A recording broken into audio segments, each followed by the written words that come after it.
சிவகார்த்தியன் மாதிரி 1-2 பேர் தான் ஜெயிச்சு பெரிய ஆனாங்க. உங்களுக்கு ஆசை வந்து சிவகார்த்தியன் மாதிரி ஆகணுமா? என்ன ஆகணும்? இன்னொன்னு, சமீப காலமா எந்த மீடியா திறந்தாலும் பாலா உதவினார், பாலா உதவினார், பாலான்னு அவ்வளவு செய்திகள் வருது. இந்த குணம் எப்படி வந்தது? அதை வந்து எப்படி செயல்படுத்துறீங்க? கொஞ்சம் விரிவா சொல்லுங்க. ஆனால் கண்டிப்பான முதல்ல சிவகார்த்திகேயன்லாம் மிகப்பெரிய ஆள், அவங்களாம் எங்கேயோ உயரத்தில் இருக்காங்க. நான் இப்போதான் முதல் காலடி வைக்கிறேன். அவங்கள மாதிரிலாம் அவர் முதல்ல இப்படி தான் சொன்னாரா? அப்போ நானும் இப்போ அப்படியே சொல்கிறேன். அப்படி சொன்னால் நானும் அப்படி ஆயிடுவேன்னு நினைக்கிறேன். நீங்கள் சொல்கிறீங்க அவங்களாம் மிகப்பெரிய உயரத்தில் இருக்காங்க. ஸோ நம்ம இப்போ தான் முதல்ல கால் எடுத்து வைக்கிறேன். அவங்க கூடலாம் நம்ம நிற்கலாம் முடியாது. அவங்களாம் எவ்வளோ பெரிய உயரத்தில் இருக்காங்க. முதல் ஸ்டெப் வைக்கிறேன். அது நீங்கள் எல்லாரும் தான் முடிவு பண்ணி கரெக்டாக எங்கே போய் இந்த படத்தை சேர்க்கணும்னு. அப்புறம் அந்த பாலா அந்த உதவி குணம்லாம் ஒன்றுமே கிடையாது. நான் இங்கே நிற்கிறேன்னா, இப்போ நீங்கள் ஒரு என்னை பற்றி பாசிட்டிவாக எழுதுனீங்கன்னா அதை பார்த்துட்டு தான் நிகழ்ச்சிகள் கிடைக்கும், எல்லாமே கிடைக்கும். அப்போது என்னை தவிர இங்கே இருக்கிற ஒட்டுமொத்த மக்களும் போட்ட பிச்சைனால நான் இங்கே நிற்கிறேன். அவ்வளோதான். மற்றபடி இதுக்கான பதில் எதுவுமே கிடையாது. மக்கள் எனக்கு பண்ணுறத விட நான் ஆளுமே மக்களுக்கு பண்ணல.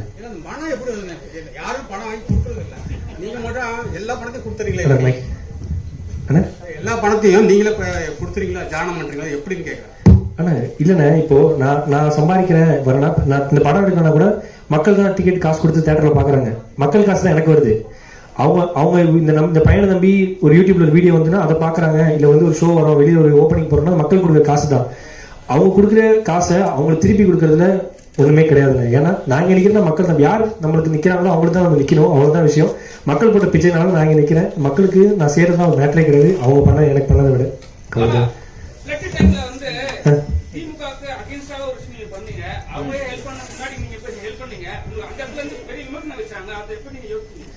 யாருக்கும் எகென்ஸ்டா பண்ணல.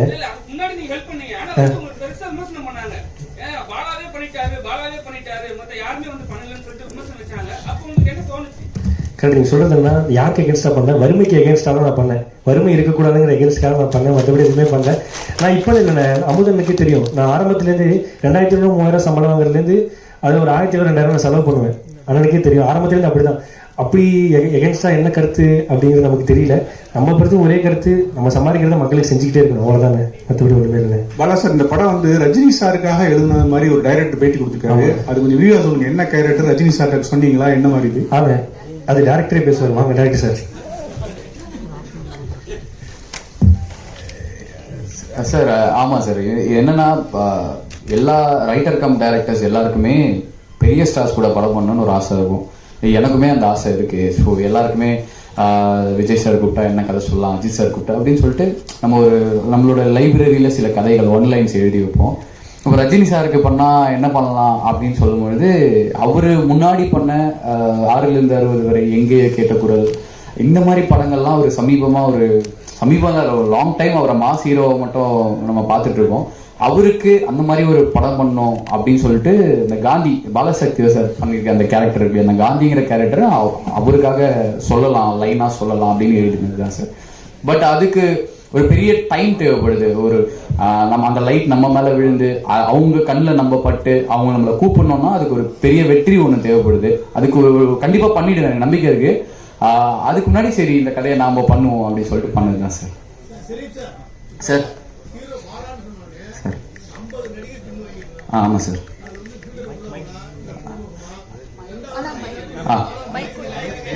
கொஞ்சம் மைக்க கொடுங்க. வச்சுக்கிறீங்க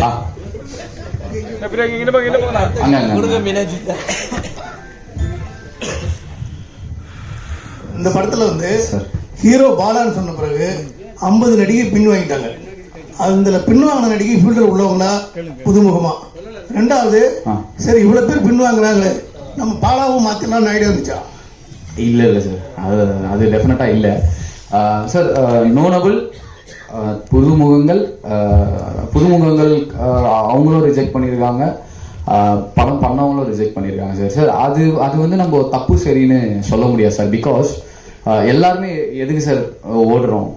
ஒரு சக்ஸஸ்க்காக ஓடிக்கிட்டு இருக்கோம் சார்.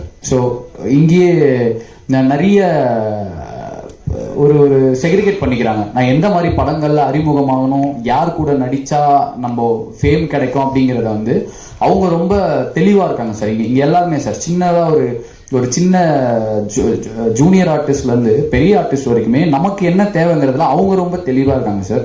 ஸோ பாலா அன்னைக்கு இருந்த ஒரு 6 ஐ திங்க் 1 இயர் முன்னாடி இருந்த பாலாவோட பிசிக் அண்ட் மேபி அதுக்கு நான் கூட காரணமா இருக்கலாம் சார். இந்த ரணம்னு ஒரு படம்னா சரி அடுத்தது என்ன பண்ணிட போறோம் அப்படிங்கிற எண்ணம் கூட ஒருவேளை இருக்கலாம். பட் இது என்னன்னா அவங்கள நம்ம தப்பு சொல்ல முடியாது. அவங்க ஓகே சொல்லுவாங்க பாலா அப்படின்னு சொன்ன பிறகு இல்ல டேட்ஸ் இல்லை அப்படின்னு சொல்லுவாங்க. அது புதுமுகங்கள் புதுசா அறிமுகமாக போற வாய்ப்பு தேடுற ஹீரோயின்ஸுமே ரிஜெக்ட் பண்ணதுக்கு ரீசன் வந்து மேபி அவங்க பெரிய ஹீரோ கூட அவங்க லான்ச் இருக்கணும்னு அவங்க ஆசைப்பட்டிருக்கலாம் சார். இது நடந்துகிட்டே இருந்தது. பட் வி பிலீவ் கரெக்டான நாங்கள் டீமாக பேசுவோம் சார், எல்லாருமே பேசுவோம். இந்த கதை வந்து அதுக்கானது அதுவே தேடிட்டு இருக்கு சார். அதுதான் சார் நான் ஒரு ரன்னம்ல கிளைமேக்ஸில் ஒவ்வொரு உண்மையும் அதுக்கான நியாயத்தை அதுவே தேடிக்கொண்டு எழுதியிருப்பேன் ஒரு வசனம். இந்த கதை அதுக்கானது அதுவே தேடி அதுவே டிசைன் பண்ணிக்கிச்சு சார் டில் இந்த ரிலீஸ் டேட் வரைக்கும். அப்படி மேபி இந்த கதை நமிதாக்காக வெயிட் பண்ணிச்சுன்னு நான் நம்புறேன் சார். இது யாருமே பண்ணலனாலும் கண்டிப்பா பாலாவனாலும் இந்த ப்ராஜெக்டை பண்ணியிருக்கோம் சார். சார் இது பாலாவுக்கும் டேரக்டர் உங்களுக்கும் தான் சார். ஃபர்ஸ்ட் சீன் வைக்கும் போது ஃப்ரேம் வைக்கும் போது பாலா என்ன சொன்னாரு என்ன ஒரு மாதிரி வைப் ஆயிடும் எடுத்த ஒரு ஹீரோ கேரக்டர். பாலா உங்களுக்கு ஃபர்ஸ்ட் முதல்ல நீங்க வந்து சின்ன சின்ன கேரக்டர் பண்ணிருந்தீங்க, அப்போ கொடுத்த உங்களுக்கு மரியாதை ஒன்று இருக்கும். இப்போ ஹீரோ ஆன பிறகு உங்களுக்கு கேரவன்லாம் கொடுத்தவங்க ஒரு மரியாதை ஒன்று இருக்கும். அது எப்படி பார்த்தீங்க? ஆக்சுவலாக நான் கேரவனில் இருக்க மாட்டேன். ஒரே என் கேரவனில் 20 பேர் போனாங்க. ஏன்னா எனக்கு தனியாக இருக்கு. ஏன்னா சின்ன கேரக்டர் பண்ணும்போது கிட்டத்தட்ட ஒரு 10-15 பேர், அதுக்குள்ள ஒரு 5-6 பேர் ஆர்டிஸ்ட் கொடுப்பாங்க. அவங்க அசிஸ்டன்ட்லாம் சேர்த்து 10-15 பேர் இருப்பாங்க. எனக்குன்னு ஒரு தனி கேரவன் கொடுத்தோன்னே என்னால் தனியாக இருக்க முடியல. நாங்கள் எல்லாரும் ஒன்றா தான் இருப்போம். நானே மதன் ப்ரோ எல்லாருமே ஒரே இது ஜாலியாக தான் இருப்போம். மேக்ஸிமம் கேரவனில் இருக்க மாட்டோம், ஸ்பாட்லேயே தான் இருப்போம். இப்போ வரைக்கும் என்னால் நம்ம ஷூட்டிங் முடியல கடைசி நாள் வரைக்கும் நமக்கு ஒரு இதுவா அப்படிங்கிறது எங்களை ஏற்றுக்கிறதுக்கே ஒரு டைம் ஆச்சு. அவ்வளோதான். ஏன்னா அந்தளவுக்கு நான் இன்ஃபீரியாரிட்டி காமிக்ஸாக இருந்தேன். அதான் உண்மை. பாலா அதான் சார் பாலா வந்து நர்வஸாக இருந்த மொமெண்ட் உடஞ்சுது அங்கதான். பாலாஜி அவன் முன்னாடி சொன்ன மாதிரி அழகா காட்டணும் பாலாஜியை. அவன் அழகா தான் இருக்கான் சார். அவன் பயங்கர அழகு, அவன் செம்ம அழகு சார். அவன் இப்ப இல்லை, அவன் அப்பத்துல இருந்தே அழகுதான். அவனை வந்து மக்களுக்கு அழகா காட்டணும், பாக்குறவங்களுக்கு கண்ணு குளிர்ச்சியா இருக்கணும்னு சொல்லிட்டு நாங்கள் ஒர்க் பண்ணோம் சார். நான் ஒர்க் பண்ணி ஃபர்ஸ்ட் ஃப்ரேம் வச்சு நான் பாலா கிட்ட சொல்லிட்டே இருந்தேன். ஃபர்ஸ்ட் ஷாட் நான் டேக் ஓகே பண்ணிட்டு மானிட்டர்ல காட்டுறேன், உனக்கு ஒரு கான்ஃபிடென்ட் வரும்னு சொன்னேன். அவன் ரொம்ப ஹாப்பியா ஃபீல் பண்ணான் சார் அந்த ஷாட் முடிஞ்சதும்.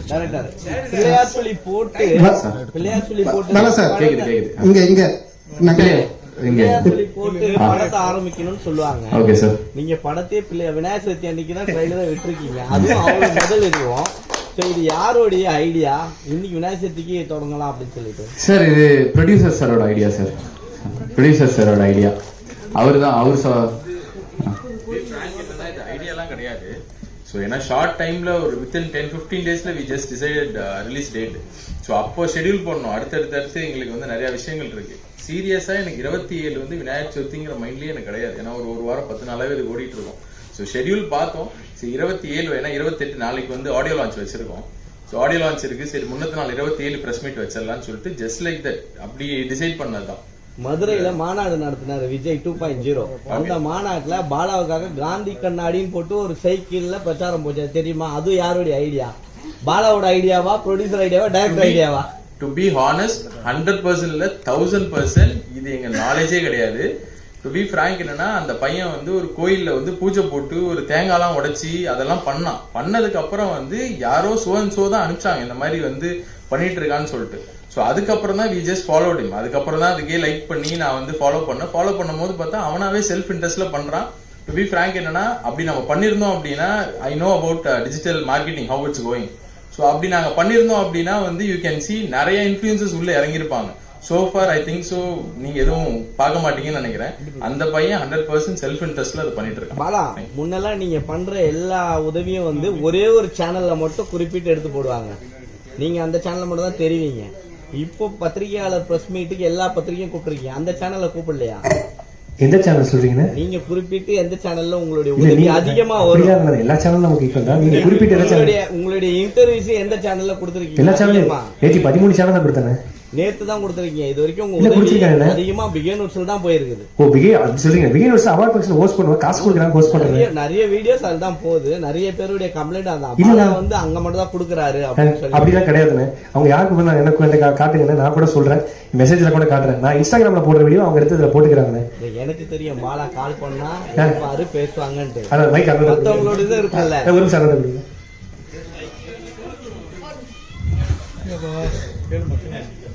சொல்லுங்க. நீங்க போன் பண்ணாலும் உதவி கேட்டாலும் உடனே செய்வீங்க. மத்தவங்களோட குறையும் இருக்குல்ல, ஏன்னா இங்க நிறைய பேர் யூடியூபர் சேனல்ஸ் வந்து பிடிக்க முடியல, பாலா எடுக்க மாட்டாரு. ஏன்னா இதுக்கு முன்னாடி விஜய் டிவில இருந்து வந்தவங்க சில பேர் வந்து இதே மாதிரியான ஒரு உச்சத்துக்கு வரும்போது அதே ஆட்டிடியூட்ல வந்தாங்க. ஆனா ஆளர் எல்லாமே இப்ப காணாம போயிட்டாங்க. சோ அந்த இதுலதான் அவங்க சொல்றாங்க. ஏன்னா பாலான்ற ஒரு பையன் வந்து லாரன்ஸ் சார் சொன்ன மாதிரிதான், நீங்க உயர்ந்தால் அடுத்த ஒரு குடும்பங்கள் நிறைய உங்களுக்கு கீழே இருக்கவங்க எல்லாம் உயர்வாங்கன்றதுக்காக தான் இந்த கொஸ்டின்ஸ். நீங்களும் அதை மதிச்சு போன் பண்ணாங்கன்னா அவங்க யார் போன் பண்ணா எடுப்பேன். இங்க இருக்கிறவங்க ஒருத்தர் இல்லைன்னா கூட நான் இந்த இடத்துல இல்லைண்ணே. அதை நான் அப்படி மதிக்கிறவங்க நான். ஏன்னா இங்க நான் ஆடியோ லான்ச் ஹோஸ்ட் பண்ணிருக்கிறேன், பிரஸ் மீட் ஹோஸ்ட் பண்ணிருக்கிறேன். இங்க எல்லாம் இருக்கிற ஒவ்வொருத்தருக்கும் என்னை அந்த வீடியோல எடுத்து காட்டல அப்படின்னா பாலான்ற ஒருத்தனே கிடையாது. இங்க இருக்கிற எல்லாருமே எனக்கு ரொம்ப ரொம்ப முக்கியமானவங்க. அப்படி எதுவுமே விஷயம் கிடையாது. நீங்க எனக்கு தெரிஞ்சு ஏதாவது ஃபேக் வீடியோ பாத்திருப்பீங்கன்னு நினைக்கிறேன். இல்ல லாரன்ஸ் மாஸ்டர் தான் ஃபர்ஸ்ட் உங்களுக்கு ஹீரோ ஆக்கணும்னு சொல்லியிருந்தாரு. லாரன்ஸ் மாஸ்டர் ஏதாவது காலையில விஷ் பண்ணாரா? விஷ் பண்ணாங்க. இன்னைக்கு ஆக்சுவலா அண்ணனுக்கு ஷூட்டிங் போயிட்டு இருக்கு. இந்த ஒரு 3 நாளா வந்து அண்ணனுடைய படம் ஷூட்டிங் போயிட்டு இருக்கு. அதனால தான் வரல. நாளைக்கு ஆடியோ லான்ச் கண்டிப்பா வருவாங்க. இன்னைக்கு அண்ணன் வர வேண்டியது ஆக்சுவலா கொஞ்சம் ஷூட்ல மாட்டிக்கினாங்க. அதாவது தானே சொல்லுங்க. இந்த கொஸ்டின் வரும்னு தெரியும். ஏன்னா அவர் வந்து ஸ்டேஜ்ல வந்து சொல்லியிருப்பாரு, இந்த மாதிரி நான் வந்து உன்னை கண்டிப்பா ஹீரோ ஆக்குறேன் அப்படின்னு சொல்லியிருப்பாரு. டு பி ஃப்ராங்க் என்னன்னா, இந்த படம் வந்து ஷெரீஃப் என்கிட்ட கதையை சொன்னதுக்கு அப்புறம் I was very strong on the story. So இதை வந்து கண்டிப்பா பாலா வச்சு பண்ணலாம் அப்படின்னு சொன்னது. பாலா வந்து மீட் பண்ணதுக்கு அப்புறம் பாலா வந்து he was very happy. Okay brother நம்ம பண்ணுவோம் அப்படின்னு சொல்லிட்டு முதல்ல பாலா வாயிலிருந்து வந்த வார்த்தையே லாரன்ஸ் அண்ணா, பிரதர் லாரன்ஸ் அண்ணா கிட்ட ஒரு வார்த்தை கேட்டுக்கலாம். ஸோ அவர் ஏன்னா ஆல்ரெடி அவர் வந்து அவன் வச்சு பண்ணலாங்கிற மாதிரி ஒரு ஐடியால இருக்காரு, அவரு தப்பா நினைச்சிருவாரு அப்படின்னு சொல்லிட்டு within a second day he got appointment. So நாங்க போயிட்டு அவரை பர்சனலா மீட் பண்ணோம். ஸோ பர்சனலா மீட் பண்ணி பேசின உடனே அவரு என்கிட்ட சொன்ன ஒரு 2 வார்த்தை தான், உன்னை பார்க்கும் போது வந்து எனக்கு ரொம்ப ஜென்யூனா தெரியுறீங்க. So I think so you will finish the project. தம்பி வந்து நம்பி வரான், ஏமாத்திராதீங்க அப்படின்னு சொல்லி ஒரே வார்த்தை சொல்லி தான் he just sent. so far he is in contact. So அவர் வந்து அப் டு டேட் வந்து என்னென்ன நடக்குது எதுங்கிறதெல்லாம் அவர் வந்து கேட்டுட்டு தான் இருக்காரு. பாலா சார், செப்டம்பர் 5ஆம் தேதி சிவகார்த்தியன் நடிச்ச மதராசி படம் இருக்கு. அதுக்கு போட்டே நீங்களும் கலை இருந்தீங்க. முருகதாஸ் டைரக்டர். இந்த தேதியை வந்து நேருக்கு நேரம் முதல்ல முடிவு பண்ணது யாரு? எப்படி அவ்வளவு தைரியமா இருந்தீங்க? அது வந்து ஆக்சுவலி பாலாக்கே தெரியாது. இதுதான் உண்மை. சக்திவேலன் சார் கூட இருக்காரு. நாங்க வந்து ரிலீஸ் டேட்டை பத்தி பேசிட்டு இருக்கும்போது வேற டேட் தான் பிளான் பண்ணியிருந்தோம் சார். இல்ல அவருக்கு தெரியாது சார். அதனாலதான் ஆக்சுவலா நான் சொல்றதுனால சொல்றேன், எனக்கு அது தெரியவே தெரியாது. செப்டம்பர் 5 ஓகே கட் பண்ணா அவ்வளவு பெரிய படம் வருது. ஐயோ அதை எப்படி நம்ம தெரிய போறோம்? அதுதான் இதுலடா நான் பேசிட்டே இருக்கும்போது இப்ப பாத்தீங்கன்னா உங்களுக்கு தெரியாததே இல்ல சார். வாரம் 4 படங்கள் 5 படங்கள் வருதுங்க சார். ஸ்கிரீன் வாங்குறது தான் பெரிய விஷயமா இருக்கு, அந்த ஸ்பேஸ் எடுத்துக்கிறது தான் பெரிய விஷயமா இருக்கு. ஸோ அப்புறம் ஓடிடியோட டிமாண்ட்ஸ், அவங்க சொல்ற டேட்ஸ், இந்த மாதிரி எங்களுக்கு நிறைய சேலஞ்சஸ் இருந்தது. சொன்ன டைம் படத்தை முடிச்சிட்டோம், ரிலீஸ் கொண்டு வரணும்ன்ற ப்ரெஷர் வந்து ப்ரொடியூசர் சார் பெருசா இருந்தது. அப்போ என்னடான்னு பார்க்கும்போது நாங்க பிளான் பண்ண டேட்ல 6 படம் வருது சார். சரி என்ன பண்ணலாம் அப்படின்னும் போது ப்ரொடியூசர் சார் வந்து கார்ல சும்மா நான் வண்டி ஓட்டிட்டே இருக்கேன், கூட வந்துட்டு செப்டம்பர் 5 வரலாமா பிரதர்னோ. நான் ரொம்ப ஜாலியா சூப்பர் பிரதர் பண்ணிடலாம், 15 நாள் முன்னாடி சார் நீங்க போய் போஸ்டர் பாருங்க, பண்ணிடலாம் பிரதர். அப்புறம் வேற என்ன பிரதர், அது டே நைட்டுன்னு ஒர்க் பண்ணலாம் பிரதர். நான் வந்து கிண்டலா பேசிட்டு இருந்தேன், சீரியஸா என்ன கலாய்க்கிறாருன்னு நினைச்சு பேசிட்டு டிஸ்ட்ரிபியூட்டர் ஆபீஸ்க்குள்ள போயிட்டோம். சக்திவேலன் சாருக்குமே தெரியாது. திடீர்னு சொல்றாரு செப்டம்பர் 5ன்னு. எனக்கு ஒண்ணுமே புரியல. சார் இவ்வளவு நேரம் பிரதர் நீங்க சீரியஸா தான் பேசிட்டு இருந்தீங்களானா? ஆமா நீங்க தான் சொன்னீங்க டே நைட்டு வேலை பாக்குறேன்னு, இப்ப நான் மாத்தி பேசுறீங்கன்னு என் பக்கம் திரும்பிச்சு பாரு. சீரியஸா சொல்றேன், 7 நாள் ஆகுது, எல்லாமே இப்பயுமே அங்க வேலை போயிட்டு இருக்கு. மெர்வின் ஓடிட்டாரு, இப்ப முடிச்சுட்டு நான் மிக்ஸுக்கு போகணும். இவனுக்கு கால் பண்ணேன் நான், செப்டம்பர் 5 ராகணும் அண்ணன். இந்த வடிவேல் ஒரு சீன்ல சொல்லுவாரு, ஐயோ நீங்களா அந்த டோன்ல பேசுறான் அண்ணா என்ன எப்படின்னு 5 சொல்லி, இல்லடா வேற வி டோன்ட் ஹேவ் ஆப்ஷன், நம்ம இந்த டேட்ல வந்தாகணும். ஸோ அவரு மிகப்பெரிய ஹீரோ, அவரு படம் டிக்கெட் கிடைக்காம ஒரு 100 பேர் 10 பேர் இருப்பாங்கல்ல, அவங்க வந்து பாத்துருவாங்களான்ற நம்பிக்கையில இந்த படம் நாங்க இறங்குறோம். இதை சொல்லிதான் நான் சால்வ் பண்ணாங்க. என்னன்னா என்ன 5ஆம் தேதி எப்படின்னு, ஐயோ அண்ணன் முன்னாடியா, ஐயோ அண்ணன் எவ்வளவு பெரிய அவங்க தேட்டர் எவ்வளவு பெரிய படம் வரும், அது மாதிரி எப்படின்னு நம்ம வந்து பாப்பாங்க கேட்கும்போது அப்போ சொன்னாரு, அந்த படம் டிக்கெட் ஃபுல்லானா ஒரு 10 பேர் டிக்கெட் கிடைக்கலையா, சரி அடுத்த என்ன படம் வருது அப்படி வருவாங்கடா அப்படின்னு சொல்லி தான் ஆஃப் பண்ணாங்க.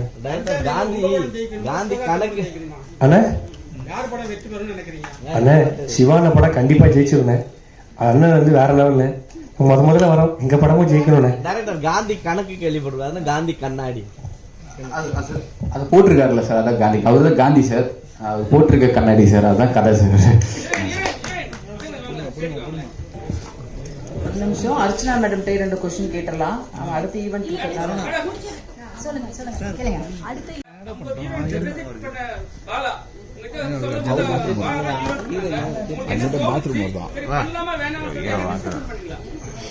அப்படியெல்லாம் இல்லை. ஆக்சுவலி இந்த கதை ரொம்ப நல்லா இருந்துச்சு.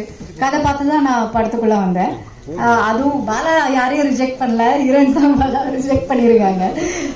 ஸோ எனக்கு என்னமோ எனக்கு தோணவே இல்லை, ஐயோ பாலா வச்சு நம்ம ஹீரோயினா பண்றோமா, எனக்கு அப்படியெல்லாம் தோணவே இல்லை. சத்தியமா Bala is a very good performer, ரொம்ப நல்ல ஹியூமன் பீயிங் ஆல்சோ. அப்படி ஒருத்தரோட பண்ணறதுல எனக்கு பெருமையாக தான் இருந்துச்சு. தேங்க்யூ. அர்ச்சனா மேடம் கிட்ட 2 கொஸ்டின் கேட்கலாம். கொஞ்சம் இங்கிதமான கேள்விகளை கேட்கும்படி தாழ்மையுடன் கேட்டுக்கோம். மேம் வருவாங்க. மேம் இங்க வந்து பேசாதான் அங்க ரெக்கார்ட் ஆகும் மேம் ஆடியோ. ரொம்ப பயபக்தியோட நிக்க வைக்கிறாங்க உங்க முன்னால. சொல்லுங்க மேடம். பானுமதி மேடத்தை பத்தி நீங்க அவ்வளவு புகழ்ந்து பேசுனீங்க. இப்பெல்லாம் ஏன் அந்த மாதிரி அவ்வளவு திறமைசாலியான ஹீரோயின் ஏன் வருது இல்ல? நிறைய பேர் லேடி ஹீரோயின் வந்து டைரக்டராகவே ஆகுறது இல்ல. என்ன காரணம், என்ன தடை? ஒரு தடவை கேளுங்க, எனக்கு ஆசையா இருக்கு. பானுமதி மேடத்தை பத்தி ரொம்ப புகழ்ந்து பேசுனீங்க இந்த தேட்டரு. அவங்க வந்து சகலகலா வெள்ளிமாங்க, ப்ரொடியூசர், டைரக்டர், சிங்கர், அப்புறம் எம்ஜிஆரே ராமச்சந்திரா அப்படின்னு பேர் சொல்லி கூப்பிட்ட அளவுக்கு தைரியமானவங்க. சமீப காலத்துல வந்து ஹீரோயின் எல்லாம் கொஞ்சம் கொஞ்சம் காணாம போயிருந்தாங்க, டைரக்டரே ஆகிறது இல்லை. என்ன காரணம், அவங்க தடுக்குது யார்? டைரக்டர் ஆகிறது இல்லைங்கிற கேள்விக்கு வந்து பெருசா எனக்கு பதில் இருக்காது. அந்தந்த காலகட்டத்தில் வந்து ஒரு 10 வருஷத்துக்கு ஒரு தடவை யாராவது ஒரு உமன் டைரக்டர் வராங்க. ஆனால் அவங்க எத்தனை படங்கள் பண்ணுறாங்கங்கிறது என்னால் அதை சொல்ல முடியும், நம்ம யாராலையும் சொல்ல முடியாது. இனி பானுமதி அம்மாவுடைய அவங்களுடைய ஸ்டேச்சர், அவங்களுடைய லெவல் ஆஃப் ஃபிலிம்ஸ் வந்தப்போ வந்து சினிமா ரொம்ப உண்மையாக இருந்திருக்கு. எக்யூப்மெண்ட்ஸ் ரொம்ப குறைவாக இருந்திருக்கு. என்ன செஞ்சாலும் குறிப்பிட்ட பிளானுக்குள்ளே முடிச்சிடணும். இப்படி எவ்வளவோ டிசிப்ளைன், எவ்வளவோ டீசன்சி, ரொம்ப பொறுப்புணர்வு, ரெஸ்பான்சிபிலிட்டி இத்தனையும் இருந்திருக்கு அந்த நேரத்தில். ஆனால் அதுக்கப்புறம் படங்கள் இல்லைன்னு சொல்ல முடியாது. அவங்க நடித்த மாதிரி ஒரு நாகரிகமான படங்கள் அந்த மாதிரி இல்லாமல் இருந்திருக்கலாம். ஆனால் ஒவ்வொரு டிகேட்லேயும் சில டைரக்டர்ஸ் வந்துக்கிட்டே இருந்தாங்க, சில ஆர்டிஸ்ட் உருவாகிக்கிட்டே இருந்தாங்க. ஸோ இல்லை டோட்டலாக அப்படின்னு சொல்ல முடியல. இப்போ இந்த ஒரு 10-15 வருடங்களாக தான் பெண்களை மையப்படுத்தி ரோல்ஸ் இல்லை. திரும்பவும் அது ஆரம்பித்தா நல்லா இருக்கும். ஆனால் இந்த நேரத்தில் பானுமதி அம்மா டைமில் இருந்த ஆர்டிஸ்ட் மாதிரியோ அந்த அம்மா மாதிரியோ திரும்பி இன்னொரு சைக்கிள் வரும்னா அந்த நம்பிக்கை இல்லை. அவங்களுக்கு அவங்களே குரல் கொடுப்பாங்க, அவங்களுக்கு அவங்களே பாடுவாங்க, சில நேரத்தில் அவங்களே மியூசிக் டைரக்ஷன் பண்ணிப்பாங்க. அது இனி வரும்ங்கிற நம்பிக்கை எனக்கு இல்லை. மேடம், பரட்டை என்ற அழகு சுந்தரம் படத்துல தனுஷ்க்கு அம்மா நடிச்சீங்க. அவர் வந்து வளர்ந்து வருத காலத்துல வந்து நீங்க பண்ணீங்க. இந்த படத்துலயும் கிட்டத்தட்ட பாலாவுக்கு அம்மா மாதிரி பண்ணிருக்கீங்க. 2 பேருக்கு நடுவில் ஏதாவது ஒற்றுமைகள் ஏதாவது பாத்தீங்களா படப்பிடிப்புல? எந்த நடிகருக்கும் இவங்களுக்கும் அவங்களுக்கும் ஒரு ஒற்றுமை இருக்கு அப்படிங்கிற வார்த்தைக்கு இடமே இல்லை. நம்மளா வந்து வேடிக்கைக்காக பேசுகிறது தான், அந்த ஒற்றுமையே இல்லை. யாருக்கு அவங்க இண்டிபெண்ட் தான். நான் பாலாவோட பெர்ஃபார்மன்ஸ் பார்த்து கொஞ்ச நேரத்துக்கு முன்னால் பேசினேன். He is too independent. அதில் என்ன தெரிஞ்சதுன்னா, பாலா என்ன பெர்ஃபார்ம் பண்ணாலும் ஒரு இன்னசென்ஸும் தெரிஞ்சுது.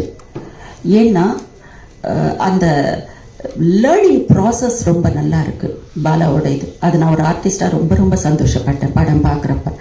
அந்த லேர்னிங் ப்ராசஸில் தான் அவர் இன்னும் இருக்காரு. அவர் மாதிரி அவர் நடித்து அவருக்கு சூட் ஆகிற அவர் படங்கள் பண்ணாலே போதும். யாருக்கும் யாரையும் கம்பேரிசனுங்கிறது கொடுக்கவே கூடாதுங்கிறது என்னுடைய கருத்து. தேங்க்யூ.